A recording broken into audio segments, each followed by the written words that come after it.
বেলে মাছের ঝাল রান্না করার জন্য প্রথমে আমি মাছগুলো ধুয়ে নিয়েছি, তারপরে নুন হলুদ মাখিয়ে ভেজে নেব। ভাজা হয়ে গেছে, এবার ওই তেলের মধ্যে জিরে ফোড়ন দিয়ে আমি এখানে শিলে বেটে নিয়েছি পেঁয়াজ আদা কাঁচা লঙ্কা।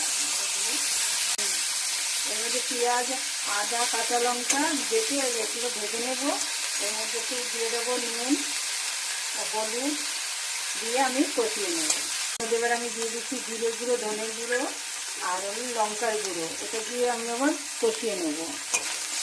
কষানো হয়ে গেছে, এবার আমি দিয়ে দেবো টমেটো বাটা। মশলা কষানো হয়ে গেছে, এর মধ্যে থেকে দেখুন একদম তেল ছেড়ে ছেড়ে এসেছে। এবার আমি এর মধ্যে দিয়ে দেবো এক বাটি জল।